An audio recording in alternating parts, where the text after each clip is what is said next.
general thinking among many people that technology, when it comes to edtech, it has to be high tech or something like that.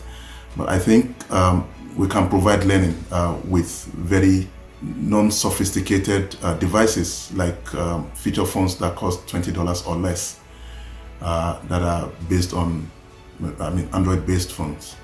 And I don't think, I think we can provide content without internet, providing offline capabilities. So even in the situations where there is no internet connection, learners can continue to access content, or maybe in a classroom, converting the classroom into hotspots where the learners can connect their devices to continue to access content. If you look at our product, the technology that we're building is pretty niche. We're not trying to overhaul the entire education model. I think we're very much focused on working within the public sector. If you look at the most successful private school networks on the continent, they're a patch on the size of the public networks.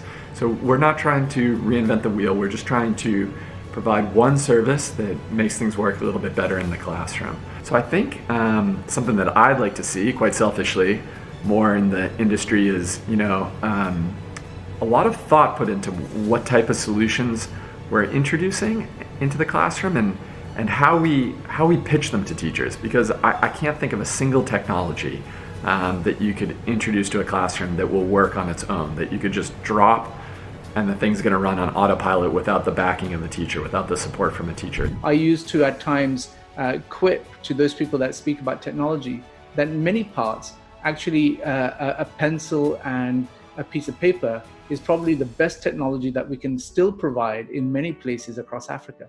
And that's not because I do not believe in the prospect of technology or the potential of technology, but certainly in terms of the reality as to the context that we're in. I think some of the smartest innovation, some of the most incredible leadership is coming from the continent of Africa. And that's what gives me hope in terms of being able to leapfrog what is traditionally old and legacy infrastructure, ways of doing things, and orthodoxy when it comes to delivering education.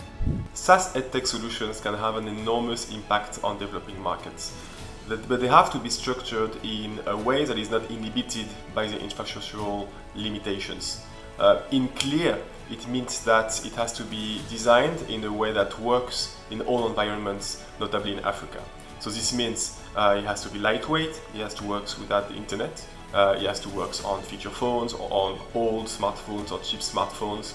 It has to be simple to use, but also it has to be simple to implement for institutions. It cannot require a high level of skills in terms of e-learning. It has to be really manageable by any organizations. We live in a very unique moment in the history of mankind. We have to understand that the highest technology of our day have never been so widespread. Anyone with a smartphone today owns more computational power than the computer that sent a man on the moon. And this gives an avenue for broadcasting educational content to everyone and to make it accessible for most people on the continent.